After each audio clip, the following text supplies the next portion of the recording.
Make wimpy look skimpy. Well, you see, I'm fat and you're ugly, but I can diet. What if the legends we admire from Hollywood's golden age were actually hiding dark, disturbing secrets behind their smiles? What if the charming stars we've grown up with were secretly some of the most terrible human beings? Johnny Carson, the king of late-night television, had a front-row seat to it all. And, according to his close friends and staff, he wasn't afraid to speak out about the celebrities he secretly despised. Some of these revelations may shock you, as Carson's blacklist contained Hollywood icons we all loved, but who he considered truly evil. Let's explore who made it to Johnny Carson's notorious list of the darkest stars. Johnny Carson welcomed the biggest stars in entertainment to The Tonight Show for more than 30 years, making them household names. Carson's show became a part of American culture, whether it featured a lovely star or a legendary comedian. But they didn't know what truly went on behind the scenes when Carson was on screen. Carson was pleasant and disarming as a professional. He always struck the right balance between fun and respect. But when the cameras weren't rolling, he had strong feelings about some guests he really loathed. Carson had a private mental blacklist of celebrities who he thought were monsters lurking behind their carefully produced public images. This was hidden under his charm and professionalism. The accounts told by others who worked closely with him show a dark side of Hollywood's most famous actors, showing who was really controlling, abusive, and just plain bad.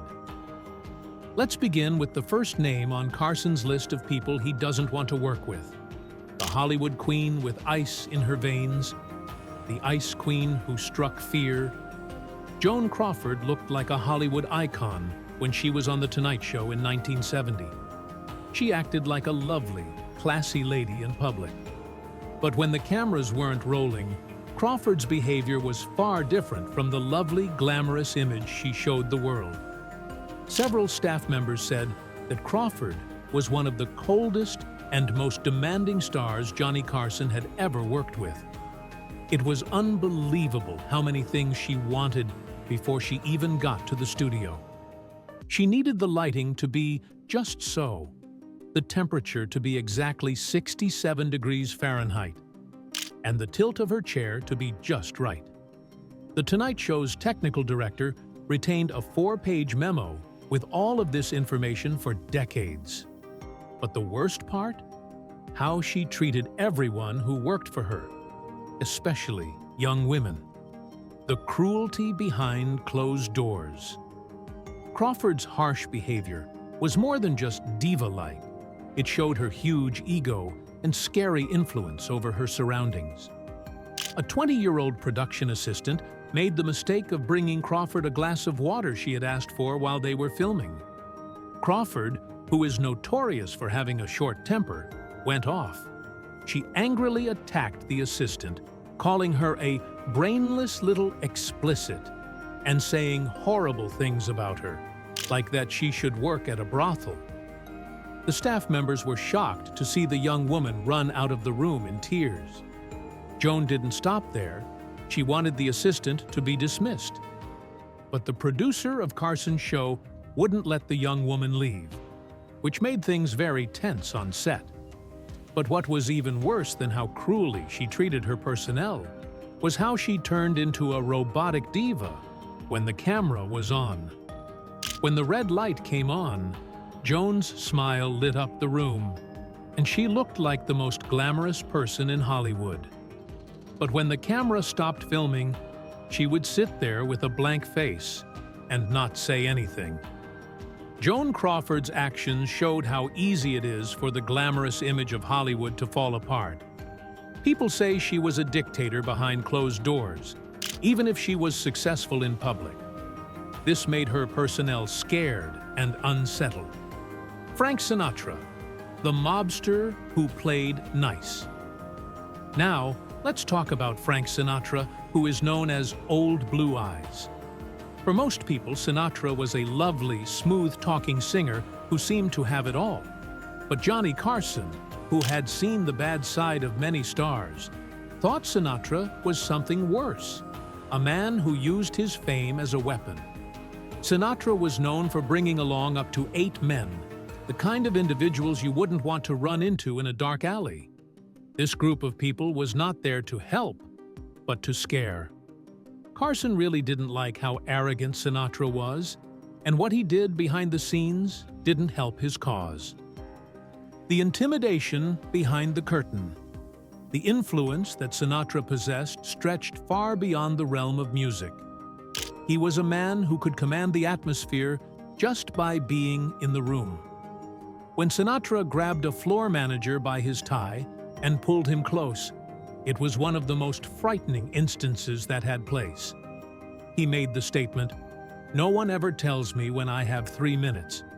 I'll continue when I'm ready to do so." Carson was profoundly shaken upon witnessing this moment of unbridled power and intimidation. However, that was not the end of it. Another warning sign for Carson was Sinatra's unreliability, which manifested itself in his many cancellations at the 11th hour.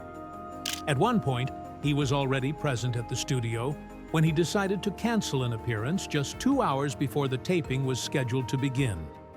In Carson's opinion, Sinatra's self-importance was a significant fault.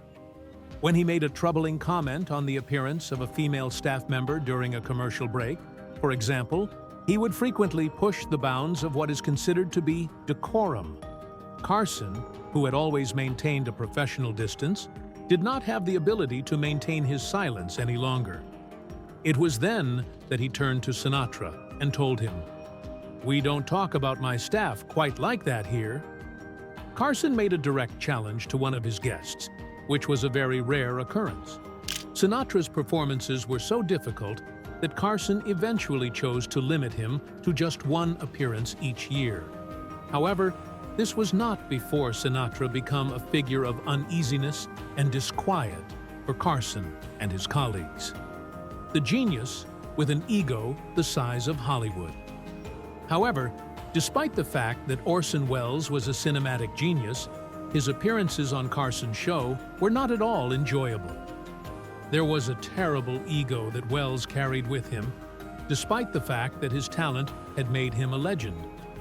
Welles considered The Tonight Show to be more than just a traditional late-night chat show. Rather, it was his own personal platform. An ego confronts genius. He was a titan of cinema whose genius was indisputable, but his hubris was difficult to stomach. Welles was not just any guest. He was a titan of cinema. The legendary status of his unwavering disregard for Carson's preparation was widely recognized. Although Carson and his staff would put in a lot of effort to come up with questions that were thought-provoking, Welles would walk in and eliminate all of them. Rather than that, he would insist that the conversation go in his direction. A situation like this occurred when Welles disregarded every cue that Carson provided him with, so extending a 7-minute piece into a 25-minute monologue, which resulted in significant delays.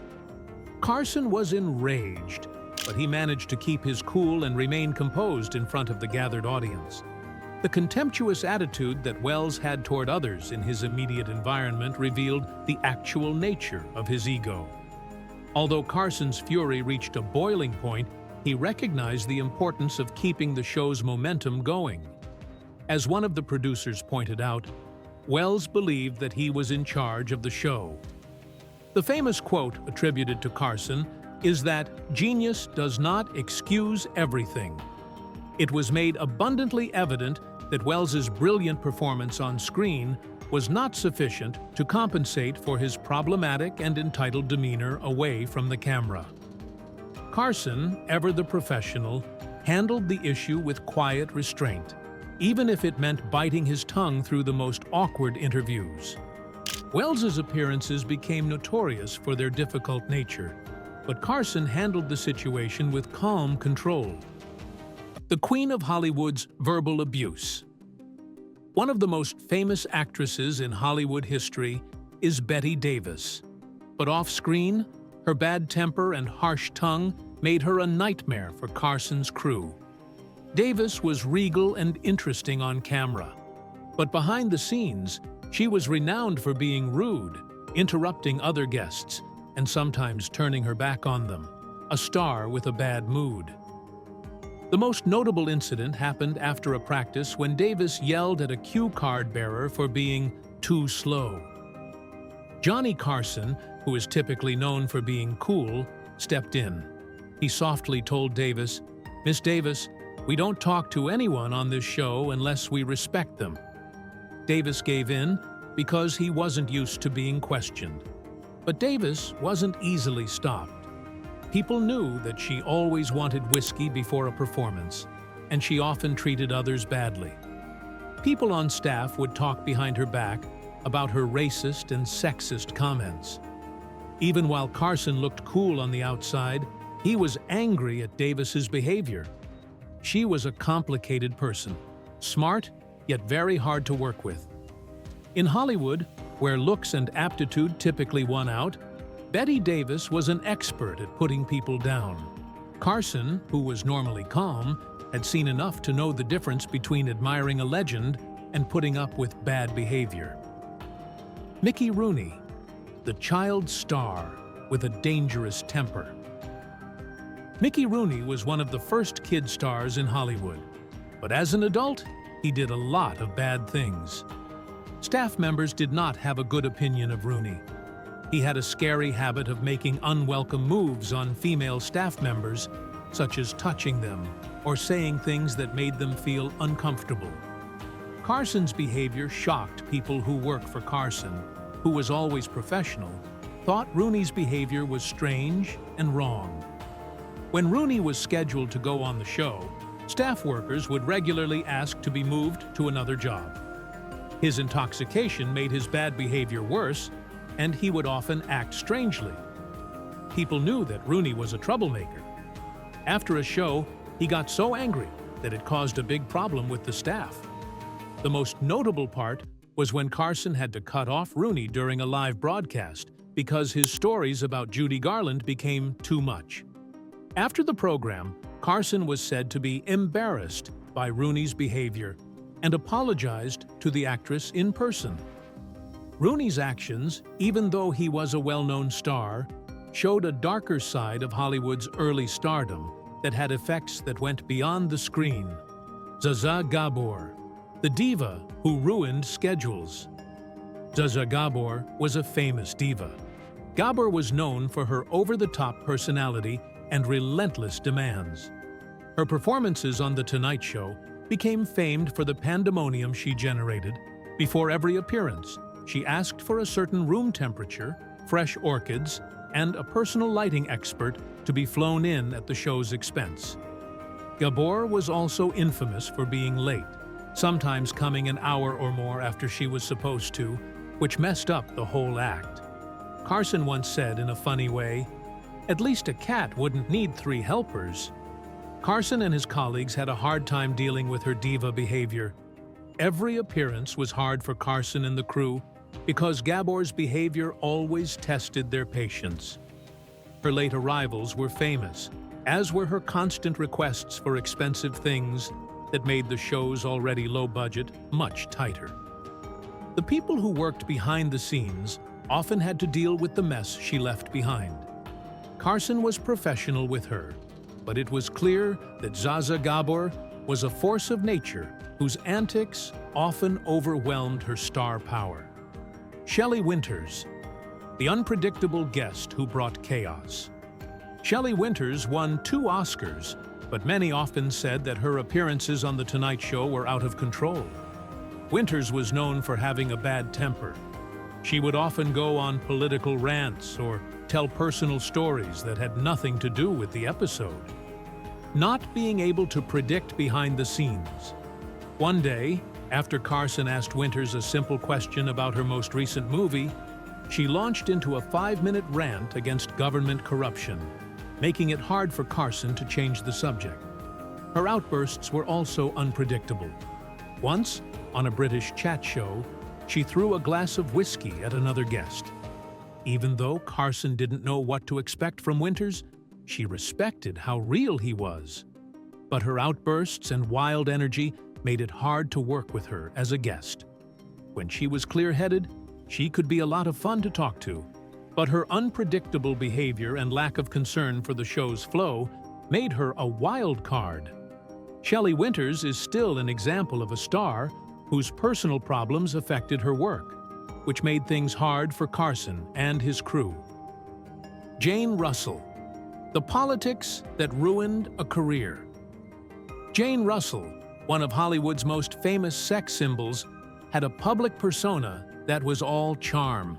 However, off-camera, she held extreme conservative views that Carson could not tolerate. Russell's treatment of the LGBTQ+ staff members, including making derogatory comments about Rock Hudson's sexuality, was unacceptable to Carson.